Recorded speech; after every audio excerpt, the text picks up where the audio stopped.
नमस्कार, आपण पाहत आहात पुणे लाईव्ह न्यूज। पाहुया दिवसभरातील ठळक घडामोडी।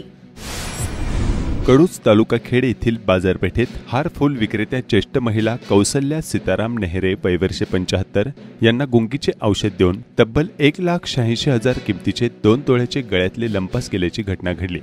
शनिवार दिनांक 21 जून रोजी 4 वाजण्याच्या सुमारास बाजारपेठेत वर्दळीच्या ठिकाणी कौसल्या नेहरे या आपल्या हातगाडीवर नेहमीप्रमाणे हार फूल विकत होत्या। अज्ञात व्यक्तीने 20 रुपयांच्या फुलांची मागणी केली। नेहरे यांनी त्या व्यक्तीला फुले दिली। संबंधित चोरट्याने 20 रुपयांची नोट आणि एक पुडी ज्येष्ठ महिलेला दिली। याच दरम्यान त्याने चलाखीने गुंगीचे औषध देऊन दागिने लंपास केल्याचे नेहरे कुटुंबियांनी सांगितले। भरदिवसा लुटमारीची घटना समोर आल्याने परिसरात भीतीचे वातावरण पसरले आहे। संत ज्ञानेश्वर महाराज यांच्या पालखी सोहळ्याच्या गर्दीत 10 जणांचे सोन्याचे दागिने चोरणाऱ्या चोरट्याला पोलिसांनी अटक केली। ही घटना शुक्रवारी सकाळी आळंदी पुणे रस्त्यावर घडली। सिद्धार्थ संजय जाधव वय वर्षे 24 राहणार शिरपूर तालुका शिरूर जिल्हा पुणे असे अटक केलेल्या चोरट्याचे नाव आहे। त्याला न्यायालयाने रविवारपर्यंत पोलीस कोठडी सुनावली आहे। आळंदी पुणे रस्त्यावर संत ज्ञानेश्वर महाराज यांच्या पालखी सोहळ्याचे दर्शन घेण्यासाठी मोठ्या प्रमाणात गर्दी झाली होती। याच गर्दीचा फायदा घेत जाधव एकाच्या गळ्यातील 9 लाख रुपये किमतीचे 9 तोळ्यांची सोनसाखळी खेचली आणि घटनास्थळावरून तो पसार झाला। तसेच जाधव किंवा त्याच्या साथीदारांनी आणखी 9 जणांचे सोन्याचे दागिनेही चोरल्याची शक्यता पोलिसांनी व्यक्त केली आहे। तर पोलीस याबाबतचा अधिक तपास करत आहेत। इंद्रायणी नदी पुरामुळे भक्तिसोपान पुलावरील लोखंडी रेलिंग पडली आहे। आळंदी येथील भक्तिसोपान पुलावरील लोखंडी रेलिंग इंद्रायणी नदीच्या पुरामुळे पडली आहे। त्या रेलिंगमध्ये जलपर्णी व इतर कचरा अडकलेल्या अवस्थेत आहे। तसेच पर्यायी दर्शन बारीसाठी उभारण्यात आलेले वासे आणि बांबू वाहून गेले। काही पडलेल्या अवस्थेत त्या ठिकाणी आहेत। अनेक वर्षे या पुलावरून आषाढी वारी व कार्तिकी यात्रेला दर्शन बारीची व्यवस्था या पुलावरूनच होत होती। जेसीबी गैरव्यवहार प्रकरणात महाळुंगे MIDC पोलीस ठाण्यात गुन्हा दाखल असलेल्या 4 जणांना राजगुरुनगर न्यायालयाने जामीन मंजूर केला आहे। शशांक आणि लता हगवणे या मायलेकासह योगेश राजेंद्र रासकर वय वर्षे 25 राहणार तळेगाव ढमढेरे तालुका शिरूर, गणेश रमेश पोतले वय वर्षे 30 राहणार शेलपिंपळगाव तालुका खेड, वैभव मोहन पिंगळे वय वर्षे 27 राहणार तळेगाव ढमढेरे या तोतया बँक वसुली एजंटांसह मांडवली करणारा प्रणय तुकाराम साठे वय वर्षे 25 राहणार शिवशाहीनगर कोथरूड पुणे यांच्यावर महाळुंगे MIDC पोलीस ठाण्यात गुन्हा दाखल करण्यात आला होता। शशांक आणि लता हगवणे यांच्या जेसीबी गैरव्यवहार प्रकरणातील कथित इंडसइंड बँकेचा तोतया अधिकारी आरोपी गणेश पोतले, योगेश रासकर, वैभव पिंगळे आणि प्रणय साठे यांना खेड न्यायालयाने जामिनावर मुक्त केले। आरोपींच्या जामीन अर्जाच्या युक्तिवादावेळी आरोपीचे वकील ॲडव्होकेट राहुल गुरव, भूषण तांबे, प्रवीण पडवळ आणि प्रशांत राक्षे यांनी आरोपींना या गुन्ह्यामध्ये चुकीच्या पद्धतीने गोवले गेले असून त्यांची जेल कस्टडी ही खटला चालवण्यापूर्वी शिक्षा ठरेल। तसेच सदर आरोपींनी कोणताही गुन्हा केलेला नसून केवळ बँकेच्या आदेशाचे पालन केले आहे असा युक्तिवाद केला। पुणे नाशिक महामार्गावर आमफाटा परिसरात एक ट्रक खड्ड्यात गेल्याने अपघातग्रस्त झाला। पुणे लाईव्हच्या दर्शकांनी याबाबतचे फोटो पाठवले आहेत।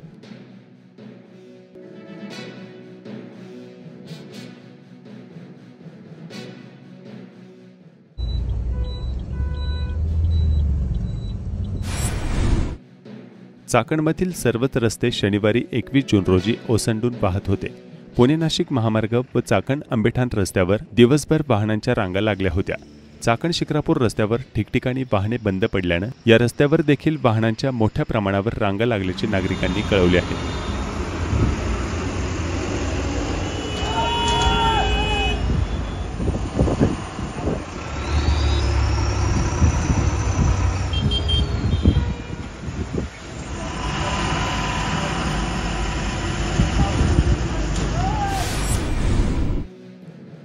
चासकमान धरण परिसरातील वेताळी तालुका खेड येथील स्मशानभूमी परिसरातील भीमा नदीच्या कडेला असणाऱ्या विद्युत रोहित्रे फोडून तांब्याच्या तारा अज्ञात चोरट्यांनी लांबवल्याचा प्रकार शनिवारी रात्री घडला आहे।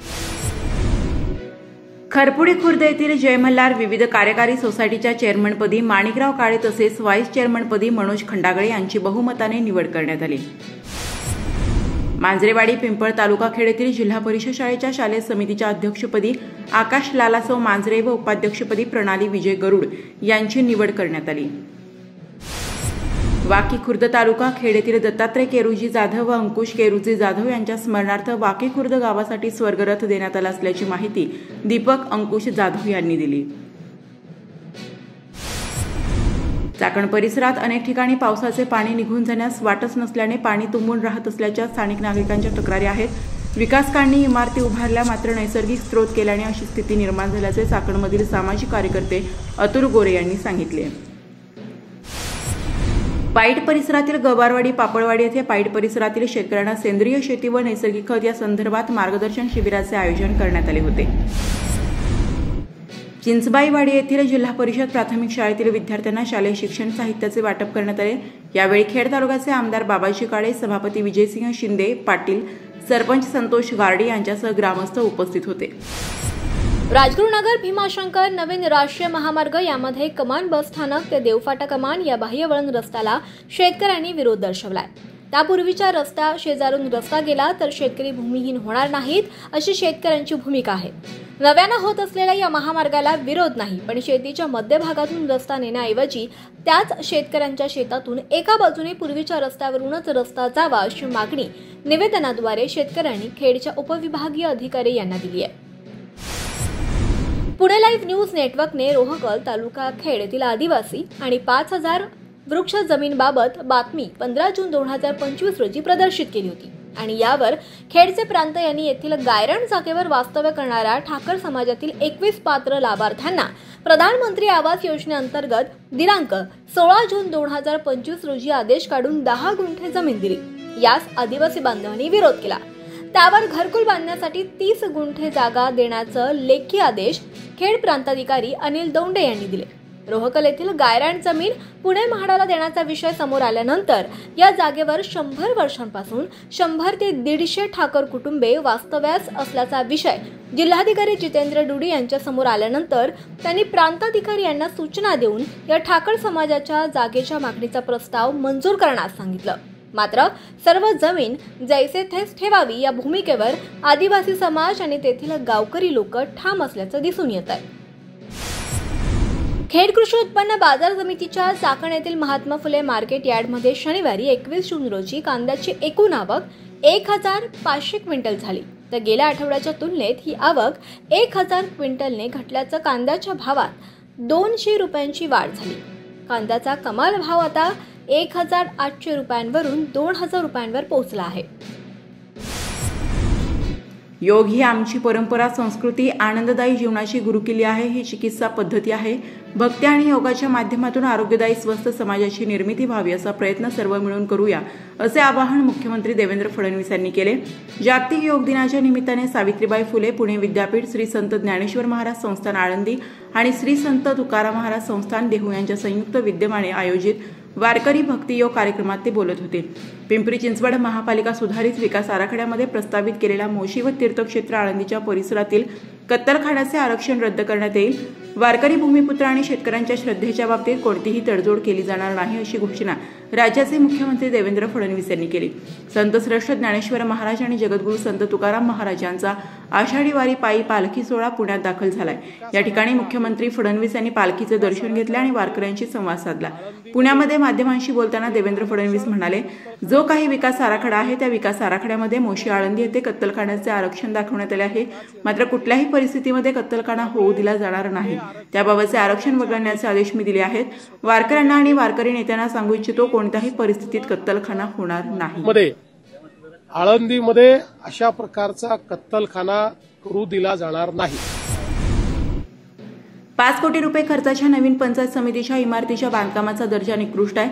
निकृष्ट दर्जाच्या कामासह भिंतींना पाणी मारले जात नाही. याबाबत पुणे लाईव्ह न्यूजने वस्तुस्थिती दाखवल्यानंतर खुद्द आमदार बाबाजी काळे व पंचायत समितीचे माजी सभापती आणि विद्यमान शिंदे शिवसेनेचे पुणे जिल्हा प्रमुख भगवान पोखरकर व कार्यकर्त्यांनी या पंचायत समितीचे बांधकाम सुरू असलेल्या नव्या इमारतीला पत्रकारांच्या समवेत भेट देऊन पाहणी केली. खेडचे आमदार भेट देणार असल्याचे समजल्यावर घाईघाईने येथील बांधकामाला पाणी मारण्यात आले. दरम्यान यावेळी माध्यमांशी बोलताना आमदार काळे काय म्हणाले जाणून घेऊया. निरीक्षित असणारी आपली पंचायत समितीची इमारत गेले 5-5.5 वर्षापूर्वी या इमारतीचे त्या ठिकाणी तत्कालीन माजी आमदार स्वर्गीय सुरेश भाऊ गोरे यांचं स्वप्न या ठिकाणी तालुक्यासाठी होतं. त्याला अनेक तांत्रिक अडचणी आल्या, राजकीय अडचणी आल्या. त्यावेळेस मी या विभागाचा जिल्हा परिषद सदस्य होतो, जिल्हा नियोजनचा सदस्य होतो. भगवान शेठ त्यावेळेस सभापती होते आणि तत्कालीन खासदारांच्या उपस्थितीमध्ये या ठिकाणी त्यावेळेस या इमारतीचं भूमिपूजन झालं। कालांतरानं अनेक गोष्टीचा संघर्ष करत या इमारतीला जो निधी आहे तो आपले आत्ताच भगवान शेठनी सांगितलं की मुख्यमंत्री महोदयांनी त्या ठिकाणी जवळजवळ 13 कोटी रुपयाचा निधी नवीन प्रशासकीय मान्यता या इमारतीला दिली आणि त्यानंतर या कामाचं टेंडर झालं, जागा मोकळी झाली, सगळ्या गोष्टी सुरू झाल्या आणि ज्या एजन्सीला काम दिलं त्या एजन्सीनी सुद्धा ते काम सबलेट करून ज्याला सबलेट केलं त्यांनी सुद्धा छोट्या छोट्या सब कॉन्ट्रॅक्टरला ही कामं, कोणाला सेंटरिंग, कोणाला बांधकाम असं या ठिकाणी वेगवेगळ्या पद्धतीने वाटून दिलं। प्रथम दर्शनी या इमारतीचं जे स्ट्रक्चरल काम चालू होतं ते व्यवस्थितपणे चालू होतं, परंतु या ठिकाणी कोणतंही काम पाहायला जरी चांगलं वाटलं असलं तरी ते तांत्रिकदृष्ट्या बरोबर आहे किंवा नाही याच्यासाठी आपल्या जिल्हा परिषदचे एक्झिक्युटिव्ह इंजिनियर असतील, डेप्युटी इंजिनियर असतील, त्याचबरोबर शाखा अभियंता असतील, यांची जबाबदारी आहे की आपल्या अंदाजपत्रकाप्रमाणे RCC डिझाईनप्रमाणे हे काम चालू आहे किंवा नाही। परंतु आज काल आपल्या सर्व पत्रकार बांधवांनी निदर्शनास आणून दिलं की या इमारतीमध्ये अनेक तांत्रिक त्रुटी आहेत, या कामाचा दर्जा चांगल्या पद्धतीनं नाही आहे आणि लोकप्रतिनिधींचं याकडे लक्ष आहे किंवा नाही याबाबत शंका निर्माण केली। म्हणून तात्काळ यापूर्वीसुद्धा या ठिकाणी भगवान शेठ असतील आणि इतरांनी वेळोवेळी पाहणी केली, परंतु आमदार या नात्यानं मी सभापतींना सकाळी म्हटलं की आपण त्या ठिकाणी पाहणी करायला जाऊ। आज तुम्ही सर्व मंडळी या ठिकाणी उपस्थित आहेत। खरोखरच पाहिल्याच्या नंतर स्लॅबचा जर दर्जा पाहिला तर त्या ठिकाणी स्लॅबला क्रॅक गेलेले आहेत, वरून पाणी खाली अजूनही प्लास्टर केलं नाही, तेच स्लॅबमधून पाणी लिकेज होते, बीममधून पाणी लिकेज होते। अनेक ठिकाणी आपल्या जो स्टेअरकेसचा साईडचे बीम आहेत ते व्यवस्थित भरले नाही आहेत, स्टील बाहेर दिसते, लिंटल जे भरले ते लेवलमध्ये नाही आहेत, बांधकामाचा दर्जा या ठिकाणी अत्यंत खालावलेला आहे, पाणीसुद्धा या ठिकाणी मारलं जात नाही। मग अशा परिस्थितीमध्ये एवढी हेवी इमारत की भविष्यात तालुक्याच्या पंचायत समिती संलग्न सगळ्या प्रशासकीय कार्यालय या ठिकाणी होणार आहेत। मग येणाऱ्यांचा लोड, सेल्फ लोड, सगळ्या गोष्टीचा जर विचार केला तर ह्या इमारतीचं आयुष्य जर असंच काम निकृष्ट दर्जाचं चालू राहिलं तर निश्चित ही इमारत भविष्यात कमी कालावधीमध्ये तिचं आयुष्य राहील, धोकादायक राहील हे आजच्या कामावरून या ठिकाणी निश्चित वाटतंय।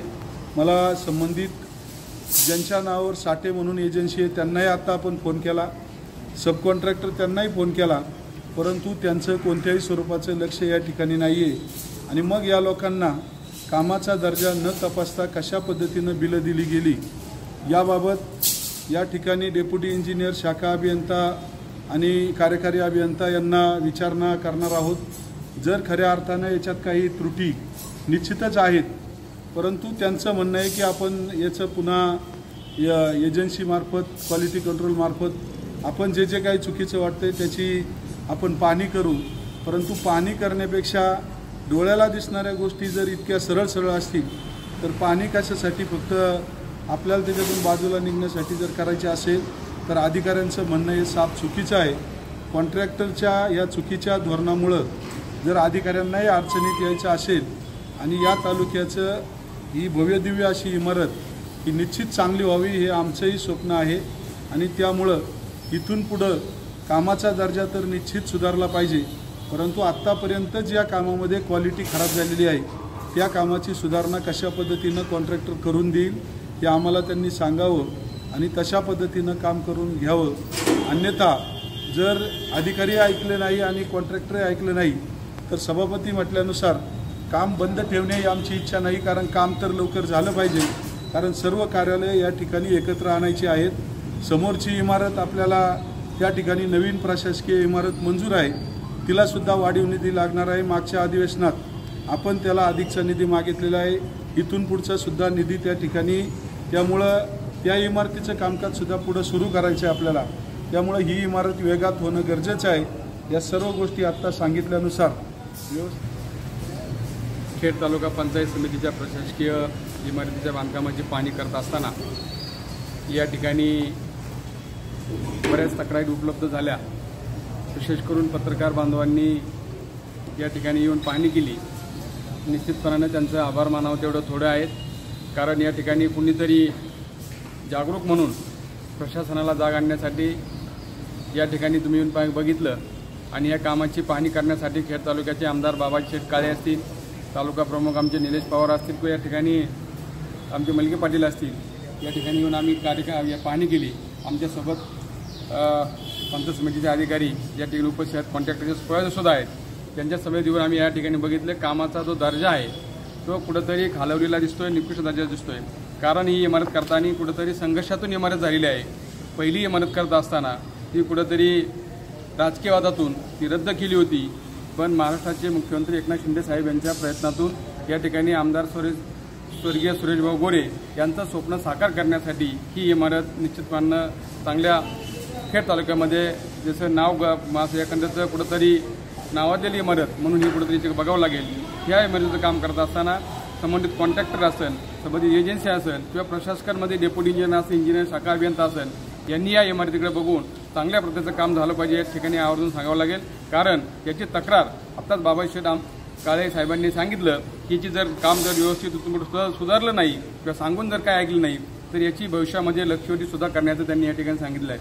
कारण तालुक्यामध्ये काम करत असताना ह्या इमारत बाबाजी शेठ असतील सगळ्या तालुक्यातल्या मंडळींनी बघितले ही इमारत मागच्या आमदारांनी कुठल्या थराला जाऊन ही इमारत न होण्याचा घाट घातला होता. पण ती इमारत कुठंतरी चांगल्या आता म्हणजे पूर्णत्वाला आलेली आहे. ही इमारत चांगली व्हावी म्हणून या ठिकाणी आम्ही आता भविष्यकाळात सुद्धा ज्याच्या वेळेस यावं लागेल त्या वेळेस येऊन चांगल्या पद्धतीचं काम करायला करायला नाही केलं तर भविष्यामध्ये या ठिकाणी काम बंद पाडण्यासुद्धा आम्ही त्यांना इशारा दिला आहे. त्यामुळं आता या ठिकाणी इंजिनियर लोक सुद्धा काही परत आम्ही त्यांची पाहणी करणार आहे आणि या कामात बाबत आम्ही त्यांना सुधारणा देऊन सांगणार आहे. खेड तालुक्यात जागतिक योग दिनाच्या निमित्ताने सर्व प्रशाला सामाजिक संस्था यांच्या वतीने योग दिनाचे आयोजन करण्यात आले होते.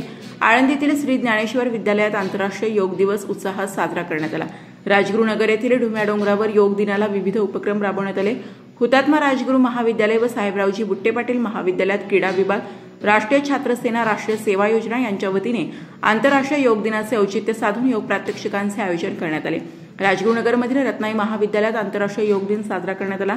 आंतरराष्ट्रीय 11व्या योग दिनानिमित्ताने राजगुरुनगर शहरात भाजप मंडळच्या वतीने योग अभ्यास, मार्गदर्शन व योग शिक्षकांचा सन्मान करण्यात आला. चाकणमधील श्री शिवाजी विद्यालयात योग दिन साजरा करण्यात आला.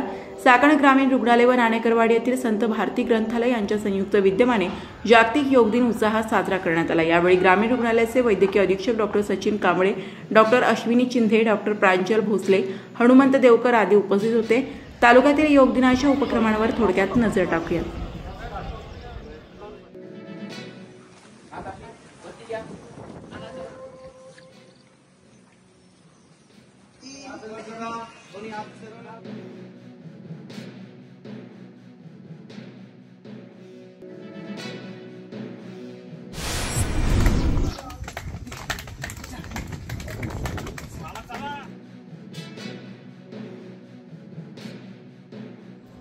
Very good. आता आपण फक्त जॉईन केला, आता हाताला थोडं स्ट्रेच करा, वरती प्रेस करा, वरती असं ताण द्या. तर खेड कृषी उत्पन्न बाजार समितीच्या चाकण येथील महात्मा फुले मार्केट यार्डमध्ये शनिवारी 21 जून 2025 रोजी तरकारी मालाची आवक आणि भाव काय होते हे जाणून घेऊया. कृषी उत्पन्न बाजार समिती उपबाजार महात्मा फुले मार्केट यार्ड या ठिकाणी पालेभाज्या असेल, फळभाज्यांची आवक ही मोठ्या प्रमाणात झालेली आहे. आवक मोठ्या प्रमाणात होण्याचे मुख्य कारण म्हणजे काल पावसाने थोडा विसावा घेतलेला होता, त्यामुळे माल बाजारामध्ये जास्त प्रमाणात आलेले. तरी पण बाजार भाव टिकून आहेत. आज रोजी कोबी सुद्धा 15 ते 18 रुपये किलो आहे. फुलावरचे भाव थोडे कमी झालेले आहेत. फुलावर 10 ते 15 रुपये किलो आहे. वांगी सुद्धा 30 ते 40 रुपये किलो आहे. टमाटे 10 ते 15 रुपये किलो आहे. कारली 50 ते 55 रुपये किलो आहे. गवारी 80 ते 100 रुपये किलो आहे. दुधी भोपळा 20 ते 25 रुपये किलो आहे. डांगर भोपळा 10 ते 15 रुपये किलो आहे. शेवगा 50 ते 60 रुपये किलो आहे. मिरची सुद्धा 30 ते 40 रुपये किलो आहे. दोडगा 50 ते 60 रुपये किलो आहे. शिमला मिरची 60 ते 70 रुपये किलो आहे. श्रावणी घेवडा 80 ते 90 रुपये किलो आहे. वालवर सुद्धा 80 ते 90 रुपये आहे. चवळी 20 ते 25 रुपये किलो आहे. तोंडली सुद्धा 20 ते 25 रुपये किलो आहे. राजमा 60 ते 70 रुपये किलो आहे. पावटा सुद्धा 80 ते 90 रुपये किलो आहे. भेंडी सुद्धा 50 रुपये किलो आहे. गाजर सुद्धा 20 ते 30 रुपये किलो झालेले आहे. घोसाळे 30 रुपये किलो आहे. बीट 15 ते 20 रुपये किलो आहे, काकडी 20 ते 22 रुपये किलो आहे, पापडीसुद्धा 60 ते 70 रुपये किलो आहे, वाटाणा 100 ते 120 रुपये किलो आहे.